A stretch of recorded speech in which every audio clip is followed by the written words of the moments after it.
আল্লামা দেলাওয়ার হোসাইন সাইদি রহমাতুল্লাহ আলাইহি তাকে অফার করেছিল টাকা দেওয়ার জন্য, ছেড়ে দেব টাকা দেবো, সেটা নতুন দল করেন, জামাত করবেন না। এদেশে এমন দল আছে শুধু সভাপতি সেক্রেটারি আর কেউ, নিজের সভাপতি ছেলে সেক্রেটারি। আমি জেলখানায় পেয়েছি আল্লাহ দল, আল্লাহ দলের সভাপতি উনি একাই, আর আমার ছেলে সেক্রেটারি আর কেউ। আজ 20 বছর জেল কাটতেছে।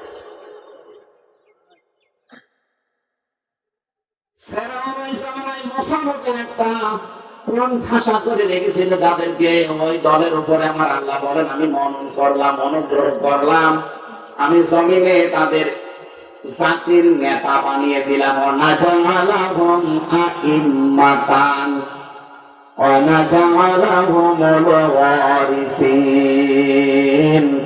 শুধু জমিনের নেতা তাদেরকে বানাইনি, ওই জমিনের উত্তরাধিকারী আমি আল্লাহ তাদের বানিয়ে দিলাম। অনুবাদ কিনালাহুম ফিল আরদ, জমিনের শাসন ক্ষমতায় তাদের বসিয়ে দিলাম। এগুলো করাচ্ছে কে? আল্লাহ। বলেন বলেন আল্লাহ। কারণ মানুষের যে অন্তর, এটা আমার আল্লাহর কুদরতি হাতে, কখন যে কার অন্তর ঘুরিয়ে দেয় কেউ জানে না।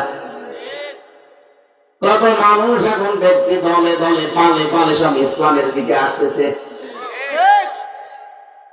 আল্লাহ বলেন কেন এগুলো করেছে? আমি ফেরাউনকে, হামানকে এবং তার সৈন্যবাহিনীকে দেখাতে চাই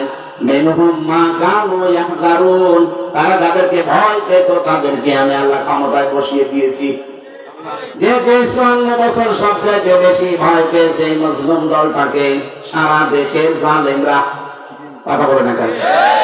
এটা সবার টার্গেট ছিল, এরা যেন দেখে থাকে, কোণঠাসা হয়ে থাকে। এখানে জুলুম, নির্যাতন, অত্যাচারের শৃঙ্খলা এদের উপরে চলেছে বেশি। আল্লাহ বলেন আমি একটা ইচ্ছা করলাম যে এদেরকে আমি আল্লাহ জমিনের নায়ক বানাবো, ইম্মাতান, নেতা বানিয়ে দেবো। এখন জমিনের শাসন ক্ষমতা আল্লাহ তাদের হাতে তুলে দেবো, যেন ফেরাউন দেখে যে হলো কি। আমার তো মনে হচ্ছে যে 15 থেকে 58 ভাগ অলরেডি হয়ে গেছে 3 মাসের ভেতরে। কিছুদিন জেগে দেন, এই দেশের 100 জন মানুষ চাইবে কোরআনের আইন চায়। এই বাস্তবতা কোরআনে কারিমে আমরা 100% বিশ্বাস করি। আর এটা আল্লাহ দেখাবে নাকি সে আল্লাহ এখন আর নেই?